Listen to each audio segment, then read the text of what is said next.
하지정맥류를 수술하지 않고 먹는 약으로만 치료할 수 있을까요? 하지정맥류를 처음 진단받는 분들은 이 부분이 가장 궁금하실 거예요. 수술하지 않고 주사도 맞지 않고 먹는 약으로 치료하면 안 되나요? 이렇게 물어보시거든요. 오늘은 하지정맥 기능 부전 환자들에서 보조적 치료로 사용할 수 있는 정맥순환제, 정맥 활성 약물에 대해서 이야기를 해볼 건데요. 앞에 했던 질문에 결론부터 말씀드리자면요. 먹는 약으로 하지정맥류를 근본적으로 치료하기는 사실 어렵습니다.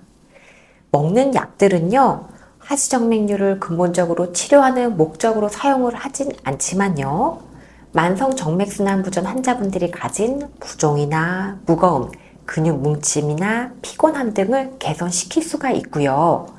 또 일부 약들에서는 정맥 궤양 치유에도 효과가 있다고 보고되고 있습니다. 이 정맥 활성 약물들이 정맥순환제가 만성 정맥 질환인 분들에게 어떻게 작용을 해서 이런 효과들을 나타낼 수 있을까요? 사실 모든 기전이 명확하게 알려진 것은 아니지만요. 지금까지 나온 연구 결과들을 바탕으로 말씀을 드리도록 하겠습니다. 정맥 활성 약물의 효과를 이야기하기 위해서는요. 만성 정맥 질환이 있으면 우리 몸에 있는 혈관에 어떤 변화가 생기는지 먼저 이해를 해야 할 겁니다. 그래서 만성 정맥 질환이 생기는 배경을 한번 살펴볼게요. 사람은 일상생활에서 주로 서 있거나 앉아 있거나 이런 자세로 있죠. 하루 종일 누워서 지내는 분들은 없으실 거예요. 이렇게 있는 자세는요, 우리 정맥에 압력이 걸릴 수밖에 없습니다. 장시간 서 있게 되면은요, 정맥혈이 아래쪽으로 정체가 돼요. 피가 정체가 되면은 이 정맥의 압력은 높아지고 정맥 고혈압 상태에 노출되게 됩니다. 이렇게 높은 압력이 정맥에 노출이 되면은요, 이 정맥도 스트레스를 받는 거거든요. 이런 반복적인 스트레스를 받게 되면은 만성적으로 이 혈관 자체가 손상이 되면서 염증이 생깁니다. 이런 만성적인 염증 상태는요, 점진적으로 정맥의 벽과 판막을 약화시키고 변형시키게 됩니다. 그리고 이렇게 변형된 판막은요, 판막의 역할을 제대로 하지 못하겠죠. 정상적으로는 피가 위로 올라갈 때는 열려주고, 피가 거꾸로 역류할 것 같으면 닫혀주고, 이 역할을 해야 되는데, 이 역할을 제대로 못하고 잘 닫히지 못하니까요, 이 판막을 통해서 정맥 피가 아래쪽으로 역류를 하게 되겠죠. 그럼 역류하는 피 때문에 또다시 정맥압이 올라가고 정맥 흐름에 장애가 생기고 염증이 심해지고 이런 식으로 나쁜 방향으로 계속 악화가 되게 됩니다. 그리고 이렇게 정맥의 압력이 높아지는 정맥 고혈압은요, 모세혈관의 정수압을 증가시켜서 물 성분이 혈관 밖으로 빠져나가게 만들어요. 이게 무슨 말이냐 하면은요, 우리 몸에 피가 흐를 때는요, 동맥을 타고 모세혈관을 타고 정맥을 타고 이렇게 동맥, 모세혈관, 정맥 이렇게 피가 흘러가게 되거든요. 근데 이 끝에 있는 정맥의 압력이 높으면은요, 이 앞에 있는 모세혈관도 압력이 높아지겠죠. 그러면은 혈관의 압력이 높으니까요, 피 성분이 혈관 밖으로 빠져나가는 과투과가 되게 되는 것입니다.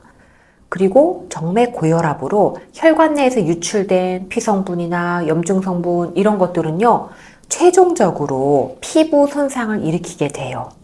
해무지대린이 침착되게 되면 색소 침착이 일어나고요. 염증 성분이 빠져나가면은 피부 습진이 생기고, 그리고 피부가 섬유화가 되면서 막 딱딱하게 변하기도 하고요. 상처가 나면은 잘 안 나가면서 궤양으로 발전을 하기도 합니다. 그러면 정맥 활성 약물들은 이러한 과정 중에 어느 부분에 영향을 주어서 만성 정맥 질환에 도움을 주는 걸까요? 첫 번째는요, 정맥의 긴장도, 보통 정맥 톤이라고 저희가 얘기를 하는데 이 긴장도를요, 증가시켜 줍니다. 만성 정맥 질환의 혈관은요, 혈관벽이 약해지니까요, 긴장도도 떨어져 있거든요. 그런데 이런 긴장도를 증가시켜 줍니다. 두 번째는요, 아까 전에 정맥압이 높아지면 모세혈관에서 이런 물이나 피 성분이 혈관 밖으로 빠져나간다고 했는데, 정맥 활성 약물은요, 이렇게 빠져나가는 걸 덜 빠져나가게끔 모세관의 여과를 감소시켜준다. 이렇게 아시면 됩니다. 세 번째는요, 림프의 흐름을 개선시키고 림프액의 배출을 촉진하는 역할을 합니다.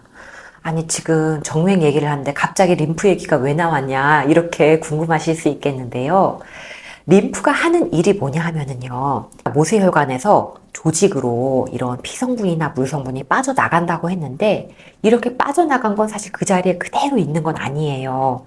림프에서 이 성분을 흡수를 해서 다시 혈관으로 되돌려주는 역할을 하거든요. 근데 정맥 활성 약물은 이런 역할을 도와준다. 이렇게 아시면 됩니다. 네 번째는 손상된 만성정맥 질환의 정맥에서는 정맥 근처에 있는 혈류가요, 그러니까 줄어들어요. 피가 잘 못 가고 적혈구에 산소 전달이 잘 안 되는데요.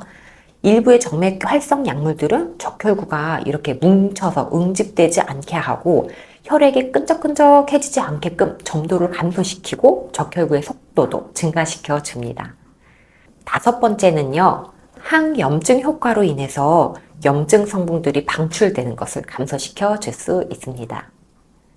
이런 여러 작용으로 인해서 정맥 활성 약제는요, 만성 정맥순환의 여러 가지 증상인 다리가 붓고 쥐나고 무겁고 통증이 생기는 것을 경감시켜주고 하지불안 증후군이나 감각 이상에도 효과가 있습니다. 또한 염증도 감소시키면서요, 일부 약은 정맥 궤양 치유에도 효과가 있다고 보고가 되고 있어요. 그런데 가려움증은 이제 하지정맥류도 다리가 가려울 수 있는데, 가려움증에 대해서는요, 유의한 효과를 나타내지는 못한다고 알려져 있습니다. 오늘은 이제 여기까지 얘기를 하고요. 다음 시간에는요, 정맥 활성 약제는 어떤 것들이 있고 또 이런 약들에 대한 궁금한 점들에 대해서 제가 또 영상을 준비해서 돌아오겠습니다. 감사합니다.